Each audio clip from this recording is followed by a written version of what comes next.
Bismillahirrahmanirrahim. Elhamdülillahi Rabbil alemin vel akibetul muttaqin.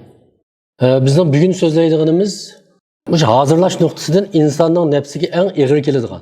Yani adam dava qilishga amroq. Yani üzüde ba ekanligini dava qiladigan, ammo haqiqiy ijro qilishda insonning nafsiga nihoyat ağır keladigan. Agar u bir musulmon buni o'ziga mujassamlagan vaqtda musulmonlar jamiyatining nihoyat nurg'un ishlari o'zidan hal bo'lib ketadigan nihoyat muhim bir xislat haqida to'xtalamiz.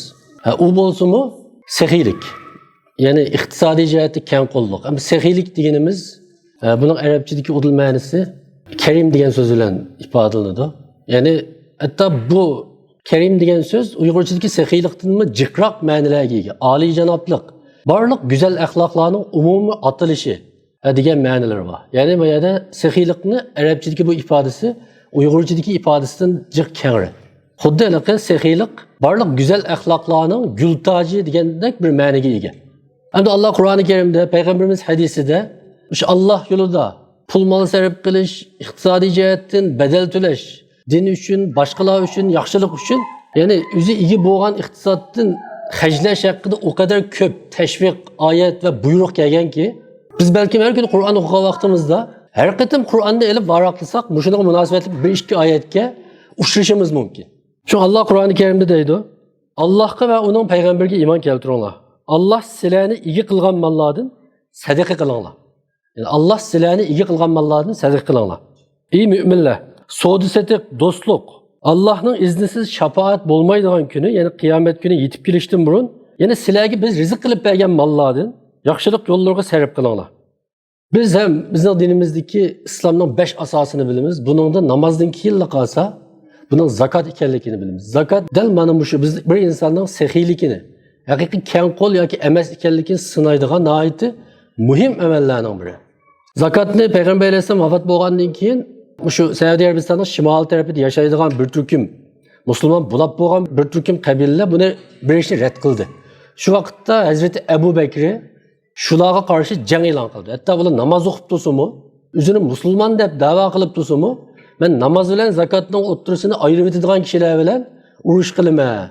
Bir arg'amchiga chaqliq bir ishga tegishli narsani bermasa, men chuqur urush qilaman deb hatto Hazrati Umar buni hozir e'tiroziy fikrli bo'lsa-mu, Abu Bakr roziyallohu anhu buni rad qilib urush qildi. Ya'ni bu iqtisodiy amallar, bu iqtisodiy faoliyatlar bizning dinimizda biz zakat nuqsini aytgan vaqtda bu ajoyib qimmatli muhim ahamiyatga ega.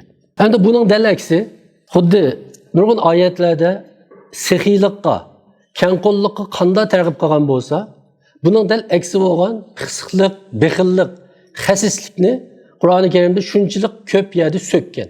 Hatto insonlarning do'zaxga kirib ketishining muhim bir sababi sifatida, munofiqlikning bir alomati sifatida. Hatto bir musulmon o'zi musulmon bo'lsa-mu, u tegishlik yerlarda hajlamaganligi, bir ishga tegishlik vaqtda belgilaganlik uchun munofiqlarga o'xshab qoladiganligini ba'zi oyatlarda imo qilgan. Masalan, el-munafiquna vel-munafiqat. Yani munofiq erlar ve munofiq ayollar. Ular munofiqlikda bir-biriga o'xshaydi. Ular yomonlikqa buyuruydi, yaxshilikdan to'sidi. Ular qo'llarini yumib oladi. Ya'ni ular qo'llarini yumib oladi degani qo'llarini yig'ib oladi. Ya'ni yaxshilik yo'llariga pul hajlamaydi. İqtisod chiqarmaydi. Yani munofiqlarning bir sifatida so'zlayapti. Albatta hech kim o'zini munofiq deb hisoblamaydi.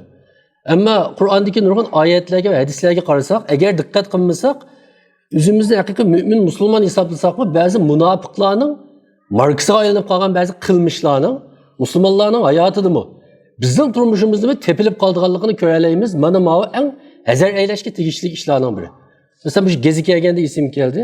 Mesela yolg'on aytish deyli, va'da tutmaslik, omonatga xiyonat qilish deganlar shu munofiqlarning markalarining biri. Yani munofiqlikning belgilarining biri. Nurg'un yaxshi musulmonlar mesela hozir men yuqorida degan mush ishlarni qilamda hayotida qiladi. Gerçi izchil odatga aylanib ketmagan bo'lsa-mu, bu ishlarni sodir qilib selishga diqqat qilmaydi. Uni nihoyat bir muhim bir ish, nihoyat xatarlik bir qo'rqinchli ish deb qaramaydi. Hatta bir qatim qilib etib, ikkinchi qatim tavba qilib olsa bo'ldigandek mandaq hisoblaydi. Payg'ambarimiz vaqtida Tabuk g'azoti deb bir g'azot bo'lgan. Buni hammamiz oldingi bir qancha qatimliq darslarda men so'zladim. Şu Tabuk g'azotiga chiqmaganlar haqida Alloh bunday deydi. Rasulullohga xiloflik qilib, ya'ni Rasululloh hammalarga chaqiriq qilgan. Tabuk g'azotiga Madina ahlini shu vaqtdagi Barliq musulmonlarga, hatto munofiqlarga chaqiriq qilgan. Shu urushga chiqish haqida va uningga tayyorlik qilish uchun uzun vaqt ketgan. Buna ait issiq, pishg'irim issiq vaqtda olib berilgan bir jihad. Gerçi keyin urush yuz bermagan bo'lsa-mu, ammo bu urush tayyorligi vaqtida va keyinida nihoyatda muhim voqealar yuz bergan. Mana shularning ichidagi birisi shu Tabukka chiqmay qolib qolgan munofiqlar bor. Ularning ahvolini Alloh davatidi. Rasulullohga xiloflik qilib qolib qolganlar, ya'ni munofiqlar uylarida bahroman o'ltirganliklari bilan xushal bo'lishdi. Ular Allohning yo'lida mollari bilan, jonlari bilan jihad qilishni yoqtirmadi.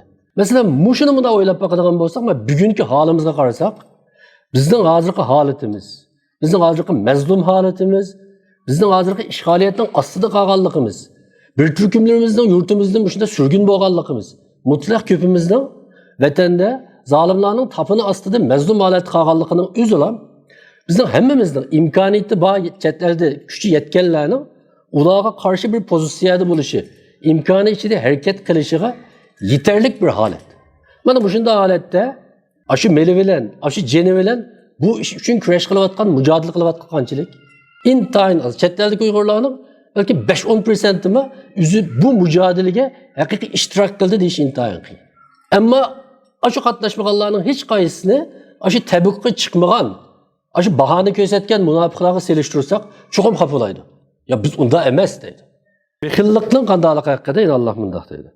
Allah öz fazlidan bergan narsalarga bexillik qiladiganlar, bexillikni o'zi uchun foydali deb gumon qilmasin. Chunki inson bermaslikni foydali deb gumon qiladi. Chunki pulisi azlab qoldi emas bu. Yani matematikalik hisob bo'yicha uni yendiki pulni bir turkumi agar sirtqa bersa azlaydi. Shuning bilan bu mening tutib turishim, bermaslikim menga foydalikka yanchiqimga deb o'ylab qoladi. Ammo Alloh deydi, unda gumon qilib qolmasin. Amalda bu ular uchun ziyonliq. Ularning bexillik qilgan narsa qiyomat kuni ularning bo'yniga taqoq qilib selinadi. Osmonlarning va yerning merosi Allohningdir. Ya'ni mol-mulk hozir sizning bo'lgan bilan uning haqiqiy egisi siz emas, Alloh deyapti. Shu narsa esimizda bo'lsin, menimcha mushu oyatda keyinni ta'kidlayman. Bu nuqul kofirlar va munofiqlar haqidagi oyat emas bu. Masalan, biz buni kofirlar haqidagi oyat desak, vaqti kofirlarning zaten iqtisodiy jihatda bedel to'lab ulu zakat berib yoki sadaqa berib Allohning savobini izlaydigan bir istikimi yo'q. Chunki uning aqida iymoni bo'lmaganligi uchunlar bu nuqtada uning iqtisodiy bir ibodatining bo'lishi aql qo'ygan emas. Bu faqat musulmonlarning ichidagi mana mushu amalga gadini tortishadiganlarga qaratilgan va shu ogohlantirilgan muhim bir oyat. Endi bayam deganimga o'xshash Qur'oni Karimda shu sexiylik ta'riflangan, bexillik sukilgan ko'p oyatlar bor. Endi biz bularni qo'yib turib, payg'ambarimizning hayotida qanday yashagan bo'lg'itdi deb, umumiy payg'ambarimizning sifatlari, shamoillariga shunda qaraydigan bo'lsak, boshdan oxiri payg'ambarimiz haqida payg'ambarimiz undaqti degan rivoyatlarning mutlaq ko'pida payg'ambarimizning bir umr nihoyat oddiy sodda, ajoyib kichik bir iqtisodiy jihatda o'zining yanida bir narsa yig'maganligini, yig'ilibli qolsa darhol ishlatayotganligini, berayotganligini ko'ralaymiz. Bu haqda intayin ko'p misollar bor. Bir qatim Hazreti Ömer payg'ambarimizni yo'qlab kirib, payg'ambarimiz yotgan bir ko'pi deb qo'yilgan, bir ko'pi emas, xurmining qo'zoqlaridan, qo'zoqni hozir biz paxtaning o'rnida. Biz paxtani ko'piga ishlatamiz-ku. O vaqtda paxtin bo'lmaganligi uchun yoki bo'lsa-mu payg'ambarimiz faqat qo'zoq ishlatgan bir palasning ustida yetib, qovurg'alarga petib ketganini ko'rib, Hazreti Ömer yig'lab ketgan. Mushundami bo'lamsa, bir boshqacharoq ahvolingni yaxshilasa qo'ymamdi degan vaqtda shu manzildan Hazrat Umar yig'lab ketgan. Boshqa narsani demayli, payg'ambarimizning hayotida bir haqiqatmi to'yg'idek tomoq yeganini bilmaymiz degan rivoyatlar bor. Halbuki jihoddan qo'lga kelgan g'animatlarning 5dan 1 qismi payg'ambarimizga va oila tobotlariga tava. Ya'ni payg'ambarimiz hech bir zaman iqtisoddan, g'animatdan kam qolgan emas. Ammo hech bir zaman ularni o'zining shaxsiy zaruriy ehtiyojlarini qamdigan aman o'zida saqlab tutgan emas. Payg'ambarimiz vafot bo'lishga yaqin Hazrat Oyshadan so'raydi. Va yenimizda qanchalik bir narsa bor deb so'rasa, Hazrat Oysha qarab 7 tanga bor ekan dedi. 7 tanga, 7 kumush tanga. Uni ayt oz pul endi. Shuning bilan payg'ambarimiz deydiki, men Allohning oldiga berib bu tangildan qanday hisob berib bo'laman? Chiqib namratga taqdim etgan dedi. 7 kumush tanganing gapi bor. Payg'ambarimiz vafot bo'lgandan keyin bir 30 küre arpa için üzünün savutunu bir Yahudi'ye görevge koyganlıkını mı biliriz? Yani Peygamberimizin umumi hayatı bütünlüğü mücadelege atalgan, küreşke atalgan, İslam'ını berpa kılışka atalgan. Mana muşu hayat işide üzüki kelgen iktisadi baylıklarını yani bütünlüğü Allah yolunda hecdigen bir hayatını Peygamberimizin hayatından göreleyimiz, sahabenin hayatından mı göreleyimiz? Bayamkı Tebük gazeti hakkındaki tayarlıklara karşısak Abdurrahman İbni Evf, Osman Reziyallahu Anhu, Ömer İbni Hattab, Hazreti Ebu Bekri, Hazreti Ali Katarlık nurgun koludu pulusu bağ yok, barlık sahabelerinin fütkül barlığını, mülkünün bir kısmını, köp kısmını, yerimini, üçten birini. Herkes dastıkhanın sırtığı çekilip ketken uvaklarını emez bizdeki. Biz heclep bulanmaya kağallarını emez. Yani da barlığını, atağallıkını şunu öyle, şu Medine'de galibi kılalıqallıqını göreleyimiz. Hem de bir sual toğulu hem de. Ben bayan bir nesin dedim, bu sehilik insan tabiitigine ait eğir gelidi. İnsan eğizidi digini veren, hem de hemimiz bunu resmi yenimizdikini çıkarıp hecdigen vakitte his kılımız. Unçuvala asan iş emeskellikini. Neymiş ki biz bunu kıyın deyimiz? Allah Kur'an-ı Kerim'de ait uçuk bunda bir ayet nazil kılgan. Yani ve kânel insanu katura. Bunun manası insan behil buldu. Yani behil yaratıldı. Yani Allah insan tabiitini, biz aldığımız derslerde dedik ya, insan tabiitinin bir kanca hil türünün Allah üzü yaratkanlıkını deydi. Mesela yani eslep ütüle aldıraksan yaratıldı edip. Nefsi hilaplık kılışka aciz yaratıldı edip. Aldığımız dersi yine bir kaysın dedik. Rabbinin nimetlerine teşekkür etmezlikle muayil kılıp yaratıldı. Yani şükür etişke yirak yaratıldı. Hem de Allah bizden tabiitimizni mana muşunda acizlikla veren yaratıp durup onun için del bizden muşu tabii mailliklerimize karşı hareket kılışka buyuruyordu. Ameliyat oylap bakılgan bolsak insanın cihadı asli nefsi cihad diyen muşu. Yani öz tabiitimizde bir türküm şuhul maillikla var. Şuhul maillikla bolgandan keyin Allah yani ayet ve hadislerde bizge del aşılağa karşı jang e'lon qilish, aşılarını yemiş hakkında buyruk tushirdi. Ameliyatda tepsiri inchik o'ylab bakadigan bo'lsak, insonning hayoti mana mushu kurash bilan an ma'no topadi. Masalan biz shunda bir narsa sarf qilgimiz kelmagan vaqtda Allohning buyrug'i bilan, "Yo'q, bunday qilsam to'g'ri emas. Men bunda bexil bo'lib qolsam bo'lmaydi" deb sarf qila olsak. Aldirab ketgan vaqtlarimizni o'zimizda tutib ola olsak. Anandan keyin bizning hayotimiz bir ma'niga, xushalliqqa to'shidi. Haqiqatan biz o'zimizning ashi tabiitin g'olib kelgan vaqtimizda qalbimizda bir xil rozimanlik, bir xil kuch qoplaydi. Shunlashqa jihadning eng kattasi nafsi bilan qilingan jihad deyishning ma'nosi menimcha mushu. Yana bir oyatda deydi. Endi o'zingizning nafsimi bor. Yani mushunda yaratildingiz. Ammo buningdan boshqa shayton bor. Shayton nima deydi? Ash-shaytonu ya'idukumul faqra. Yani shayton sizlarni fakirlikdan qo'rqitadi. Yani sizlar hajlisanglar, sarf qilsanglar, puling oz qoladi, namrat bo'lib qolasa deb bizning qalbimizni vasvasaga soladi deydi. Menimcha aramizda bu vasvasaga uchramaganlar bo'lmagan bo'lishi mumkin. Mushuni hajlab qolsam, mushuni berib qo'ysam, endi ayati qanday qilaman, kela oyda qanday qilaman degan vahima har doim qo'limiz uchuq bo'lishga tegishli. Jiddiy pul yig'ishga tegishli ishlardimi bizni tamtirtib qo'ydi, ikkilantirib qo'ydi. Mana shu vaqtda bu shaytonni yengishimiz kerak bo'ldi. Nafsimizni mushu narsaning bo'lganligi, andan keyin endi nima naslaymiz? Zakat iborasini naslaymiz. Zakatni barliq ulamolar tushuntirsa nima deb tushuntirdi? Zakat degan so'z bevosita iqtisod pul bilan munosabati yo'q bir gap bu. Bu paklash degan gap. Birisi iqtisodimizni paklash. Balkim har xil shak shubhalik yo'llardan kirib qolgan narsalarni zakat berish orqali uni pokiza bir iqtisodga aylantirish. Alloh qabul qiladigan va bizga foydasi bo'ladigan. İkinci menimcha eng muhimi ve eng cho'nqur tarafi bu zakat orqali inson o'zining nafsini poklash. Zakat orqali Allah uchun bedel to'lashga, Allah uchun chiqarishga, hajlashga, kunish va o'zining nafsini odatlantirish. İnsanning nafsida nurg'un marazlar va nurg'un kasalliklar bor. Qalb kasalliklarining birisi nima? Hasadxo'rlikqa o'xshash, takabburlikqa o'xshash, yana birisi mushu xasislik. Ya'ni qisiqlikmi qalb kasalliklarining biri. İnsan zakat berishga odatlanish orqali qalbidagi mushu bexillik, xasislikni davolay oladi. Shuning bilan nafsi poklanadi. Shu zakatning birisi yanchiqni poklash emas, yurakni poklash funksiyasi bor. Şuңlashqa bu nuqtadan aytganda ziyon tortish boshqalarga berish bilan, hajlab etish bilan emas, balki bexillik bilan, chidamaslik bilan am bo'ladi. Biz o'ylaymiz, tutib olish orqali foyda topamiz. Ammo unda emas. Alloh Qur'oni Karimda bunda bir oyat nozil qilgan va anfiqu fi sabilillah. Alloh yo'lida sarf qilinglar. O'zinglarni halokatga atmanglar. Ve ahsinu innallaha yuhibbul muhsinin. İhsan qilinglar, Alloh ihson qilguvchilarni yaxshi ko'radi. Biz bir tarafdan bir şeydeki üzerlerini halaketke atmanglar deganini, üzerlerini öldürüp atmanglar, üzerlerine ziyanlık işlerini qilmanglar. Mesela tamakinin haram ekanligiga dalil keltiriladigan oyatlarning birisi şu. Yani üzerlerini bu bir halaketke etish deb. Bu oyat haqida Ebu Eyyub Ensari'ning bunda bir tushuntirişi var. Ebu Eyyub Ensari hemimiz bilimiz naiti meşhur sahabelerden. Mekberisi İstanbul'da. Del aşı İstanbul Qorşavı'da, yani şu vakitte şu Bizanslıklar bilen boğa uruşta bireyler özü yalğız düşman sepeki yalğız atıdı.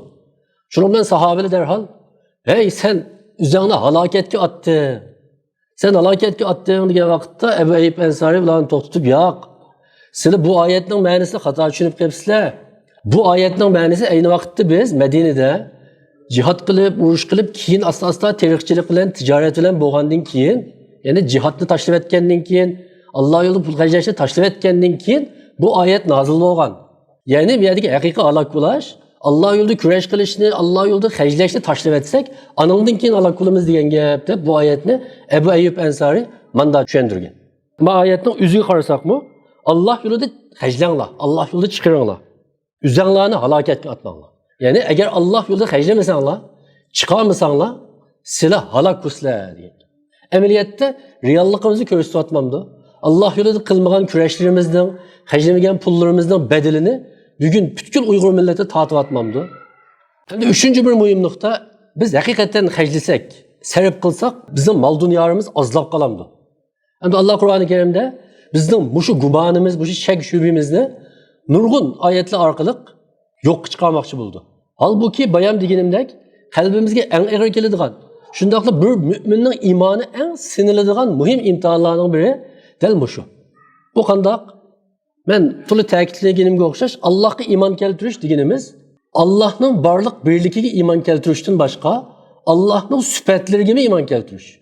Allohning bizga bergan va'dalarining chuqur amalga oshadiganligiga iymon keltirishni o'z ichiga oldi. Şu Allah Qur'oni Karimda nəhayət jiq yerdə sizlar Allah yolunda xərcləsənglər bunu neçəsi qatlab beradi degan nurgun ayet var. Biz gerçi bunu o'qigan vaqtda, boshqalarga so'zlagan vaqtda desakmi, ammo haqiqiy ish ustiga kelgan vaqtda men mushuni xərcləsəm zodi Allah qatlab beradi degan jasorat bilan xərcləyoladigan, ikkilanmaydigan, mushu oyatga haqiqiy iymon etganligimizni harakatimiz bilan ko'rsatadigan bo'lgan vaqtimizda anandan keyin bu oyatga bo'lgan iymonimizning rost ekanligi isbotlanadi. Şu Allah nima deydi? Allohning yo'lida pul molni sarf qilganlarning narsasi 7 bashaq chiqargan. Her başlıkta 100 tane dan tutkan bir üsümlükке o'xshaydi. Allah xoligan bandasiga hassalab savob berdi. Ya'ni pul mollarni sarf qilsanglar, bir urug' tikdinglar, xuddi bug'doyga o'xshash. Ammo bir bashaqda bir qancha yuz bashaq, bir qancha yuz bug'doy donasi bo'ladi. Ya'ni sarf qilganinglarni necha hassa qaytirib ola olasizlar deb Allah nəhayət uchuq va'da qilyapti. Hatto bir yerda emas, bir qancha yerda. Kimki Allohga güzel qarz beradi ekan, ya'ni qarzi hasana, qarzi hasana beradi ekan, Allah ona necha hassa ko'p qaytirdi. Yani Allah yeni va'da qilyapti. Bu ishning ashunda tas bo'lganligi uchun ve bu ish orqali erishiladigan maqom shuningga loyiq yuksak qilingan. Şu Allah Qur'oni Karimda ma'va oyatda bizning bu gumonimizni yeyishidi. Lan tanalul birra hatta tunfiqu mimma tuhibbuna ve ma tunfiqu min shay'in fa innallaha bihi alimun.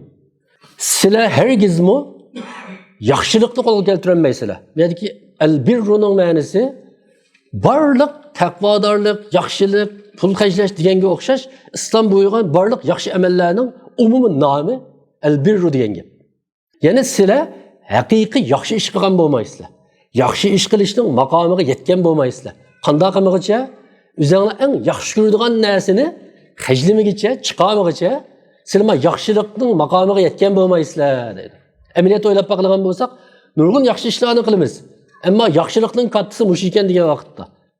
Ya'ni barliq yaxshiliklarning umumiy nomiga aylanadigan bir yaxshilik tilg'ilingan va mush maqsad qilingan vaqtda sizlar eng yaxshi ko'radigan narsalaringizni sarf qilmaguncha bunga erisholmaysizlar. U balki milimiz bo'lishi mumkin, iqtisodimiz bo'lishi mumkin, bizga eng lozim vaqtda xarjlashga tegishli bo'lishi mumkin. Ya'ni bu yerda bizni Allohning oyati sinovatidi. Sizlar osonlikcha o'zingizga qaltis hisoblamanglar. U bu qilgan ishlaringizga asosan biz bo'sh emas, hamda bizim bekor yurmadik deb o'ylab qolmanglar. No'chi bo'lsangiz eng amroq narsalaringizni tashlab qo'yinglar qani, deyotdi. Payg'ambarimiz hadisida nəhayət çonqur məniga ega bunday bir so'zni qilgan. Va ma naqasat sadaqatun min malin va ma zadallahu abdan bi'afwin illa izzan va ma tawada'a ahadun lillahi illa rafa'ahu Allah. Bunun ma'nosi nima? Sadaqa, ya'ni sadaqa qilish maldan hech nimani kam qilmaydi. Bizning mantiqimizda insonlarning logikasi kam qiladi. Masalan, yanjuqimdan men 1000 lira pul bo'lsa, men buning 100 lirasini xarjlasam bu 9 lira qoladi. Biz matematika bu için bunday hesaplaymiz. Ama bizden Allah'ın, dinimizden mantıkısında bu unday hesaplanmaydı. O karamakka yancıqımız azlaydı. Birisi savap bulup yazıldı, ikincisi kelgüsü de Allah sizge yine başka bir fırsatla biriş arkalık onu neticesi tuluklap verdi. İkincisi bir bende epuçan bolsa Allah onu izzetli kılıdı, aziz kılıdı. Üçüncüsü bir bende üzünü tüven tutsa Allah onu yukarı kılıdı. Hem de yukarıki hadisinin üçüncü mezmunu da bizden normal mantıqimizga zid keladigan bir narsa var. Bayam dinimga o'xshash, biz bapulimizni xarjlasak azlab qoladi. İkincisi biz boshqalarni apu qilsak, bu hayotlikda qanday o'ylab qoladi insonlar? Biz boshqalarni apu qilsak, hech qisi yo'q desak, o'zri aytsak, boshqalar o'zini cho'ng tutib qilish ehtimoli bo'ldi. Ha, xatolig'ingizni bo'yningizga oldingizmi hamda? deydi. Nurg'un kishilar nima uchun o'zri aytolmaydi? Nima uchun bo'yni kelganini mana hech qisi yo'q deyolmaydi. Nima uchun kechirib o'tolmaydi? Chunki men uni kechirib etsam, ma'qul deb etsam, qarshi taraf addinlashib qolmasin, yo'g'onchilik qilmasin deb qiladi. Yine dal aksicha payg'ambarimiz xotirjam bo'linglar, apuchan bo'laversanglar, sizni Alloh izzatli qilaverdi deydi. Medki hemen tevada'a, kim o'zini tuvan tutsa, kichik peyil bo'lsa, aksicha Alloh uni yuksak maqomga yig'iladi. Qiyomatda emas, bu shu dunyoda insonlarning orasida g'oyat inovat, obro'ga ega inson aylantirdi deydi. Buni o'xshash bizning mantiqimizga zid. Chunki hayotlikda insonlar izzat, obro' uchun qilmagan qiliq qolmaydi. Nurg'un yaxshiliklarni bozorga soladi. G'oyat sun'iy, yasalma ravishlar bilan o'zini inovat, obro'lik qilish uchun qilmagan qiliq qolmaydi. Maxsus shuning uchun o'ylanadi, mablag' soladi. İnovatim tiklansin deb. Ammo oxirida qarab baqsak, inovatini qancha qo'g'lashgan sira bir inson shuncha inovatsiz ishidir. Ammo inovat bilan faqat hisoblashmay, g'oyat kamtar, kichik bir isil bo'lgan odamlar tabiiy insonlarning orasida hurmatga, o'ringa ega bo'ldi. Alloh hammamizni bexillikdan, xasislikdan, namrat bo'lib qolishdan, qo'rqishdan, ya'ni shaytonning bizni sen xarjlasang puling oz qoladi degan vasvasa bilan texmi bexil qilib o'tish uchun Alloh bizni saqlasin.